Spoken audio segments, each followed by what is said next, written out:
What do you need to do when you've gone through rape?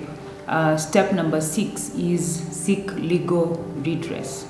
My name is Wangu Kanja, and this is My Dignity Restored.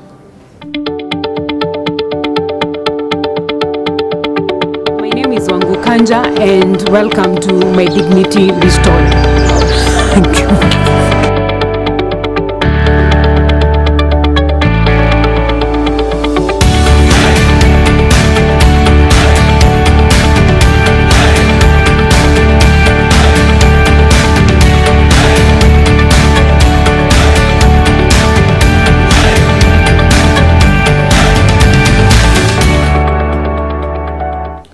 Step 6, make sure that you seek legal redress.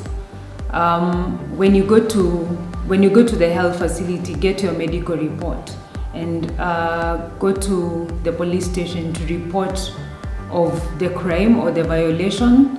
Then you will be holding the perpetrator accountable, and the judicial process might be tiring for most of us, but it is critical and crucial that you make sure that the case goes to court.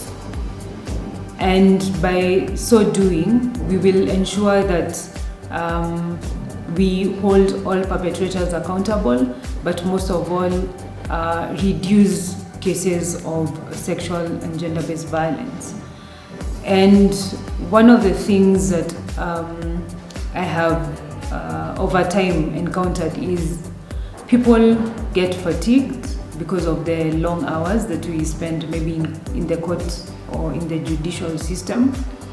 Many people would want to withdraw cases, but the truth is the only person who's allowed to terminate a case on sexual violence is the Office of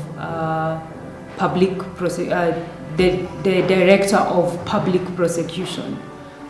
That he's the only person who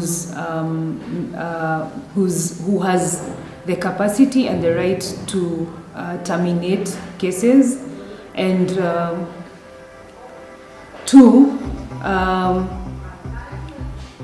cases of sexual and gender-based violence are not civil cases where you can settle them out of court.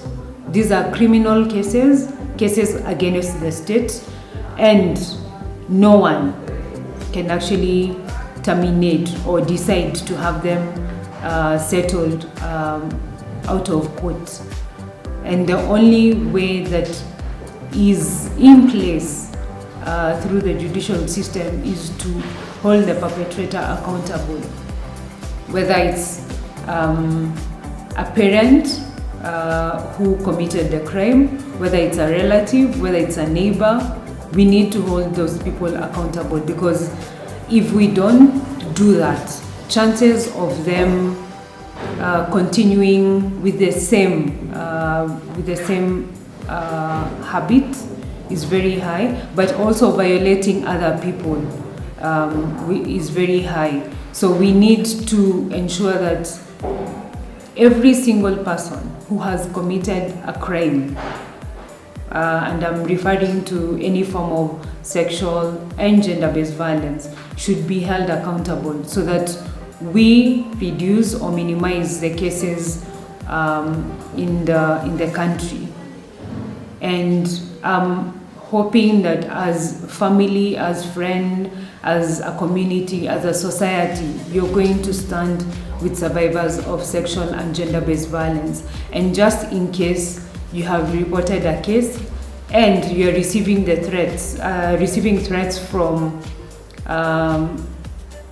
the perpetrator or his family or his friends, feel free to go back to the police station and record the intimidation or the threats with the police station, because that's also a crime, because you do not have the powers to withdraw that case. And if they need to be, if there's cause for them to be charged with a different set of crime, then that is bound to happen. And police are very accommodative, and they listen. They listen to the general public. Remember, they're there to serve you, and you need to demand for the services. But also through the judicial system, you can walk into any court and inquire about your case, and if you have any concerns, you can raise those concerns with the courts, and they will be able to address them.